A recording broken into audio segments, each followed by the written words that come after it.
Boys, UFC 314 fight week. We are literally a few days away from my boy getting that belt back. And with that being said, I'm going to be as non-biased as possible. But we're going to run through this entire card, starting with these early prelims. Women's bantamweight division. Nora Cornolle versus Hailey Cowan. And Nora has, she's a pretty accurate Muay Thai striker with some powerful knees, good elbows, good clinch work. She has a aggressive pace to her. She has actual KO power for women's bantamweight. However, she doesn't have the best cardio in the world, and she does tend to fade in the later rounds as well as her takedown defense and ground game aren't the best. It's pretty bad. But Hailey is a pretty athletic fighter with a strong clinch game, good body lock takedown, some good top control. She also has a pretty aggressive pace to her, but can also have a little bit of a questionable cardio. If it does get to the later round, her striking defense and submission defense just aren't that good. I think, Hailey hasn't fought in close to 2 years. So either she's going to look like hot garbage or she's going to have huge improvements in all that time off. I'm going with Nora, though. I think Nora is the better fighter, as long as Hailey didn't make huge improvements. But I'm going 29-28 decision win Nora. Keep moving down middleweight division. Tresean Gore taking on Marco Tulio. Tresean Gore, one of these very powerful, heavy-handed strikers who can wrestle with a good body lock, good submission threats. However, his striking defense is pretty bad. With Marco Tulio, he's a good striker with nice diversity in his shots. He has good power, and he's good at using his aggressive style to dictate the pace of the fight. He has a good fight IQ and okay volume, nothing special. He has okay grappling with good ground and pound or submission threats, and he also has a little bit of a questionable cardio here. But I never really thought Tresean Gore was all that good, and I could either see Tresean Gore going for a very sloppy overhand or a very sloppy takedown and getting countered. I'm going round 2 KO win for Marco Tulio. Moving down, Sumudaerji taking on Mitch Raposo. Now, Sumudaerji is a fast and accurate striker with a crazy 72-inch reach for flyweight, which he is really good at using to control the distance. However, Sud has hardly any power. He has very limited ground game and a terrible submission defense, where Mitch Raposo, he has some pretty clean boxing and striking and can finish the fight on the feet or on the ground. However, striking defense isn't the best, and he can struggle with submission threats, but he's coming off a split decision loss to Andre Lima, who I consider a prospect. So I have that loss. Yes, it was a loss, but it was a split decision. I have that pretty highly regarded. I think Mitch Raposo is going to get this done 29-28, or I could see, I feel like Mitch Raposo will be able to get into the pocket and not have that reach be as big of a deal as I'm making it out to be. But I'm going 29-28 decision win. I think first round, maybe Mitch Raposo is struggling with that reach advantage, finds his way in, lands some nasty work. I think he gets it done. I don't think any of these guys get finished. I think it goes to the decision. I'm going with Mitch Raposo. Going down to middleweight.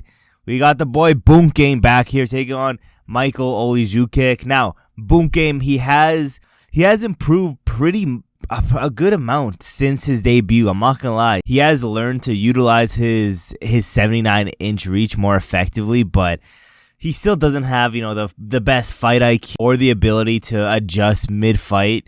And he doesn't have the best ground game. He struggles with technique a lot. He's a lot better of a striker than a grappler. And to be honest, he's not that great of a striker. Where Michal, he is a good, powerful striker with some fast hands, good aggressive forward pressure. But again, his grappling and wrestling are the biggest holes in his game. And they have got him in trouble before in a lot of his losses because of his grappling and wrestling. And he does tend to fade as the fight goes on. So either, I don't think my boy Boom Gang's getting it done. I think either, Michal beats him up for 3 rounds straight or he gets him out of there. But Boom Gang has a pretty decent chin. I'm going 30-27 for Michal Oleksiejczuk, just because I think he's going to be faster. He's going to have the stronger hits. He's going to be one dictating the pace. And I don't see how Sedriques Dumas is going to be able to, mid-fight adjust. He's never been able to do that in his career. I don't think it's starting now. Okay, that was the main event for these early prelims. Getting into these normal prelims now. Featherweight division. Darren Elkins taking on Julian Erosa. Now, Darren Elkins has some relentless wrestling with a high takedown volume, crazy durability and heart, and good top control, but his striking defense, not that good, and his takedown defense as well is pretty bad. And he's just getting older and older. He's showing that, he is on a decline as the years go on, where Julian Erosa is a well-rounded fighter who can finish the fight by KO, submission, as well as he has a pretty decent output, and he's pretty big for the division, and he has a decent reach advantage in most of his fights because he's 6'1" with a 75-inch reach. However, look at this dude's record. For some reason, he loves to get finished early. Darren Elkins has one chance to win this, and it is to finish Julian Erosa early. However, I think, Julian Erosa also is 35 years old. His endurance and performance has been taking a decline recently, but either he gets an easy guillotine submission when Darren Elkins goes for a takedown, or Darren Elkins knocks him out in the first round, or 29-28 decision for Julian Erosa. I'm going 29-28 Julian Erosa decision win, but all three of those things that I just listed are very possible to happen in this fight. Let's go down. Lightweight division. Jim Miller taking on Chase Hooper. This is a crazy ass fight. This is probably my most anticipated prelim fight. Let me just make sure I don't know, Sean Woodson versus Dan Ige is pretty up there too, but yeah, this fight card is pretty good, I'm not gonna lie. But Jim Miller he's a veteran at the UFC and is a fan-friendly fighter. He's pretty much the only reason why Jim Miller was at UFC 300 was because of the fans. But it's not like he's a young guy anymore. He's definitely starting to show his age. He is still a very dangerous submission threat with some good Muay Thai. He uses body kicks, head kicks very well. He uses his wrestling to dictate the fight and has some pretty good clinch work.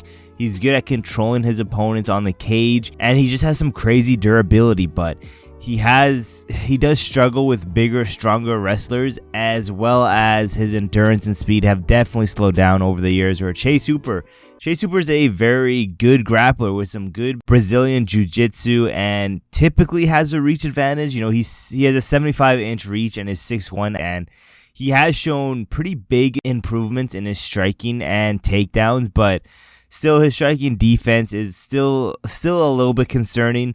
I think Chase Hooper is younger, better everywhere at this point than Jim Miller, and Jim Miller is going to look like he's stuck in glue the whole fight. That's how slow he's going to be. I'm going round one submission for Chase Hooper. I could see it going into the second round if Chase Hooper decides to stay on the feet and try to box Jim Miller, but I could see Chase Hooper or Jim Miller, one of them eventually shooting in that first round. Let's go down.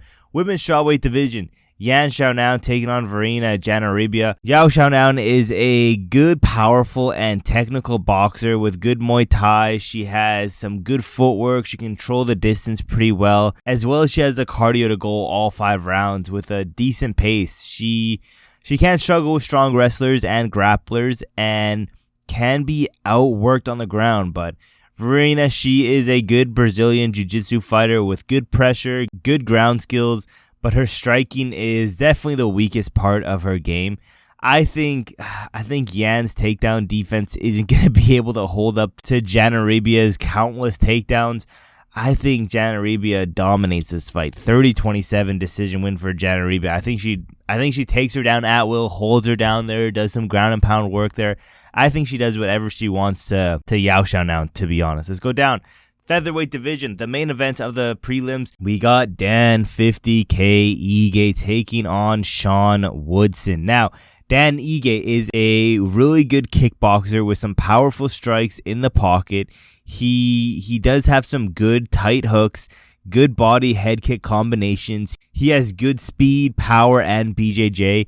He is pretty good with his double leg takedowns and his clinch work against the cage, as well as having some crazy toughness, good conditioning, be able to take a fight on a few hours' notice and go all 3 rounds. However, he can struggle against fighters who are long with good jabs and rangy kicks, where Sean Woodson is, Sean Woodson is a weirdly long dude for this division. He's a pretty lean boxer with a professional boxing background. He often has this crazy reach advantage. He's 6'2" with a 78 reach at featherweight. And, not only does he have some really good fast hands, his takedown defense is pretty good as well. He does, the biggest thing in his game is that he doesn't have any real KO power, so I don't think he's going to be knocking out Dan Ige here, as well as he does struggle against any, high-level grappling or submission threats. I think he's going to be able to use his reach to get a 29-28 decision win here, but I wouldn't be surprised if the dog of Dan Ige comes out and gets a KO. I'm going Sean Woodson being able to use his reach very effectively. We've seen Sean Woodson and his fight IQ progress over the years, and that he's been able to use his reach very, very well recently, and I think that's going to be the story of this fight. He's going to use his reach, keep Dan Ige at his range, 29-28, maybe dropping the last round. Let's get into this main card now. Light heavyweight division. Nikita Krylov. I don't know if this dude's even gonna make it to the fight because he struggles to get in there. It's been 2 years, but Nikita Krylov taking on Dominick Reyes. Nikita Krylov is a well-rounded fighter with some good dynamic striking, with some good power, as well as he has some good wrestling and BJJ. But he does have some questionable submission defense. But more importantly, again, this dude is extremely inactive, hasn't fought in over 2 years, where Dominick Reyes is a dynamic striker with some real knockout power, and he has good counters and he can throw while moving backwards and catch his opponents that way. But just because he's on this win streak, don't forget that this man's chin is dust. I think even though that Nikita Krylov hasn't fought in over 2 years, I think overall Nikita is the better fighter. Plus, again, Reyes' chin is made of dust. Round 2 KO, Nikita Krylov. Let's go down to the featherweight division. Honestly, one of the fights I'm super anticipated for. Yair Rodriguez taking on Patricio Pitbull. Now, Yair, one of these fun, fan-friendly fighters with a diverse set of kicks, as well as having one of the longest reaches in this division. He does tend to fade as the fight goes on, and his takedown defense becomes worse and worse over time, where Pitbull, he is a dynamic striker with knockout power, as well as has some good grappling skills. However, this dude's 37 years old. He's just starting his UFC career now, and not only that, he's fighting out of his prime against the top of the top competition in featherweight in the entire world. However, Yair Rodriguez has quit before, and Pitbull's gonna make him quit again.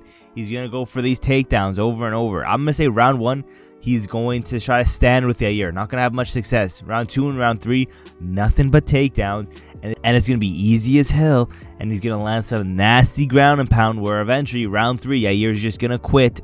Round 3, ground and pound, TKO for the boy Pitbull. Let's go down. Featherweight division. Probably a lot of people's, main event type of fight. We got Bryce Mitchell, Silva. Again, a crazy fight. UFC 314 stacked. I'm so excited for it. But Bryce Mitchell, he is a dominant grappler, having a black belt in BJJ with a strong wrestling base, some good cardio, good at controlling his opponents with takedowns, top pressure. However, his striking is not very good, and often he does rely on his grappling to get the win, where Silva is a very heavy-hitting, dynamic striker. He has definitely become a huge fan favorite ever since joining the UFC, barking during his walkout. And, it's mainly because of his entertaining fight style and personality. Also, Silva has some good takedown defense, but it is relatively untested against the top-tier competition like Bryce Mitchell, as well as he has limited experience going long distance, because he hasn't gone to the decision once in the UFC. But this will be a very dominant fight for either of these fighters. Either Silva will piece up Bryce Mitchell on the feet, getting that KO, or Bryce Mitchell will dominate the ground. I don't see it going any other way. I think this is going to be a dominant fight for one of these guys. I'm going off momentum. I'm going Silva round 3 TKO. Round 3 KO. I think round 1 he will get taken down. He'll bounce back up, but he'll be taken down over and over again. Round 2 he'll have a little bit more success. He'll win round 2. Round 3, Bryce Mitchell will be a little bit more tired. Silva will be able to carry his power into the 3rd round. Round 3, KO win. Let's go down to the co-main event now. Michal, Chandler, Paddy, Pimblett. Michael Chandler, again, a fan-friendly fighter who is always here looking for the finish, who has knockout power in both hands, both feet. He has a decent, collegiate wrestling background, but we saw with Oliveira that it kind of got exposed. He has some good cardio and toughness, being able to have a war for 5 rounds. However, the biggest hole in this guy's game by a mile is the fight IQ, which is a reason why he's lost most, if not all, of his UFC fights. Paddy Pimblett is a well-rounded fighter with some good grappling and BJJ skills, good scrambles, good submission threats, decent power in the hands, nothing like Chandler, but decent power. But his striking defense is probably the weakest part of his game by a mile. He's been cracked a few times in his UFC career. However, I don't see how this fight doesn't end in a finish. Either, I do think, hey, this is what I think. Paddy, he will get dropped, but he'll recover very, very fast. And he's going to be miles faster than Michael Chandler on the feet. And he's going to try to keep the fight long. He's going to use his reach. He's going to try to keep Michael Chandler out of his big looping hooks. He's going to make Michael Chandler miss all day long. He'll mix in some takedowns after round 2. And then I think round 4, rear naked choke submission. I could see Chandler knocking out Paddy, but I'm going off momentum. I'm going off, who's more in their prime. Yes, Paddy is unproven compared to Chandler. Chandler has definitely fought the better who's of who's. But Paddy Pimblett right now, everything's in Paddy's way. Again, I could see him getting knocked out, but I'm going 4th round, rear naked choke submission win for Paddy Pimblett after being dropped in. I'm going to say Paddy gets dropped early round 1. Recovers very, very fast. It's a flash knockdown, but yeah, moving down. The main event. You guys, do I even need to break this shit down? My boy Alexander Volkanovski getting the belt back from Diego Lopes. Do I need to break this shit down? I'll do it anyways. But Volkanovski, a very well-rounded fighter who has some good power with a very good and powerful right cross, overhand right, and good leg kicks, body kicks. He has a strong wrestling base with good takedowns, nasty ground and pound. He also has some really good pace to him. He can go all 5 rounds easily, as well as having some of the best fight IQ and mid-fight adjusting in the UFC, in my opinion. However, he is getting old. He's getting out of his prime, as well as coming off back-to-back KOs. But, he's taken over a year to rest, get better. But Diego Lopes, a very well-rounded fighter with some dangerous BJJ and striking. He has power to knock anyone out. He has good scrambles, good transitions, but his cardio, very questionable. He does tend to fade towards the end of the fight.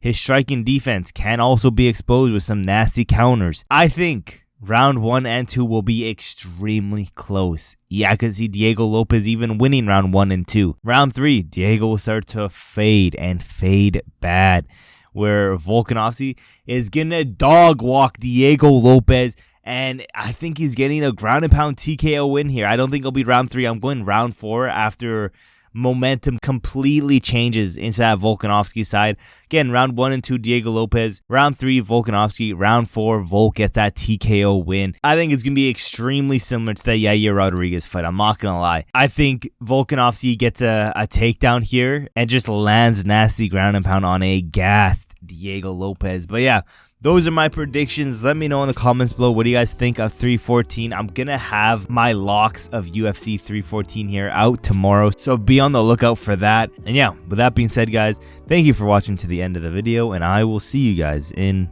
my next video.